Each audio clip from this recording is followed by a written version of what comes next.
எல்லாத்துக்கும் வணக்கம். ஒரிசா டூர் சுற்றி பார்த்துட்ருக்கோம்ல. இன்றைக்கி 6ஆம் நாள். இது ஒரு பொன் மாலை பொழுது. இது இங்கே ஒரு அசோக தூண் இருக்குது. அதுக்கு மேலே சிங்க முகம் வச்சு நல்லா ஹைட்டாக இருக்குது அந்த தூண். அதை சுற்றி அந்த தூணை சுற்றி ஒரு பீடை மாதிரி போட்டிருக்காங்க. அங்கே நின்று எல்லாருமே ஃபோட்டோ எடுத்துக்கிட்டோம். நல்லா ஹைட்டாக சூப்பராக இருந்துச்சு. கல்லுலே கட்டியிருக்காங்க. இது என்னன்னு பார்த்தீங்கன்னா, இது வந்து ஒரு சுரங்கப்பாதைன்னு சொன்னாங்க. இது வந்து ஒரு 10-13 கிலோமீட்டர் தள்ளி உள்ள ஒரு கோயிலுக்கு போய் சேரும்னாங்க. ஆனால் என்ன, கொஞ்சம் க்ளீன் பண்ணாமல் கொஞ்சம் டஸ்ட்டாக இருந்துச்சு. அது பக்கத்துலேயே இந்த சுரங்கப்பாதை இருக்குல்ல, அதுக்கு பக்கத்தில் தான் இந்த கோயில் இருக்குது. கோயில் பாருங்கள், அங்கே உள்ள கோயில்கள் எல்லாமே, கோபுரங்கள் எல்லாமே இந்த அமைப்பில் தான் இருக்கும். அந்நேரம் நாங்கள் போகும்போது பூஜை ஆரம்பிச்சிட்டாங்க. பூஜை நடக்க போகுது.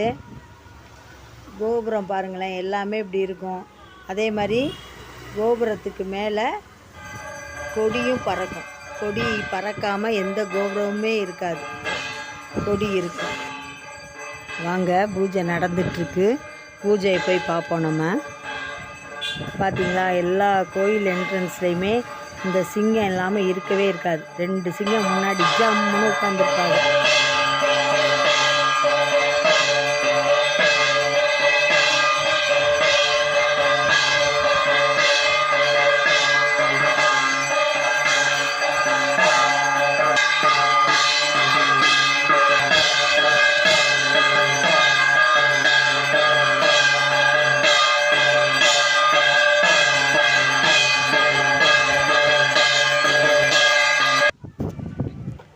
இந்த கோயிலில் சிவன் தான் இருக்கார்.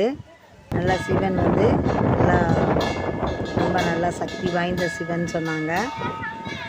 கோபுரத்தில் கொடி எவ்வளோ அழகாக பறக்குது. காற்றுக்கு அதுக்கும் எவ்வளோ அழகாக பறக்குது.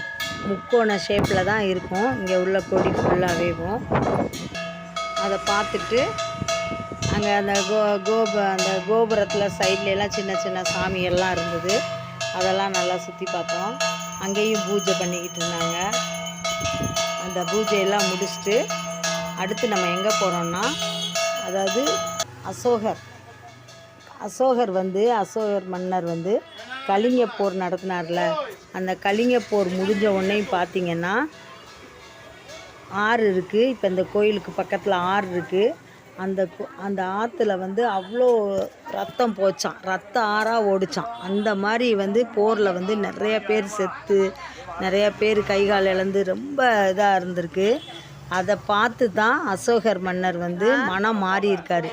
இவ்வளோ இது இருக்கா அந்த போரில், இவ்வளோ மக்கள் இதாகிறாங்களா அப்படின்னு சொல்லிட்டு அந்த போரை வச்சு தான் அந்த போரில் மனம் திருந்தி அவர் வந்து புத்த மதத்தை தழுவுறார். புத்தர் அமைதி, அன்பு அப்படி இருந்தார்ல, அதனால் அவர் புத்த மதத்தை தழுவினார். அதுக்காக அந்த அசோகர் மன்னர் வந்து இந்த புத்தர் கோயிலை கட்டியிருக்கார். இந்த புத்தர் கோயில் ரொம்ப அருமையாக இருந்துச்சு. 4 பக்கமும் 4 புத்தர்கள் விதவிதமாக உட்காந்துருந்தாங்க. தவம் செய்கிற மாதிரி இருந்தாங்க. அப்புறம் படுத்திருந்தாங்க. அப்புறம் சின்ன வயசு புத்தர் மாதிரி இருந்தாங்க. இந்த மாதிரி நிறையா புத்தர்கள் சிலையாக இருந்துச்சு. கோயில் செவத்துலேயும் சரி, எல்லாமே புத்தர்கள் சிலையாக தான் இருந்துச்சு. நல்லா இருந்துச்சு கோயில். கொஞ்சம் படி ஏறி போகணும். அதனால் நல்லா காற்றும் நல்லா மேலே இருக்கிறதுனால நல்லா காற்றும் இதுவும் அவ்வளோ அழகாக ரம்யமாக இருந்துச்சு அந்த இடமே. அங்கே நின்று நாங்களும் ஒரு ஃபோட்டோ எடுத்துக்கிட்டோம். பாய்.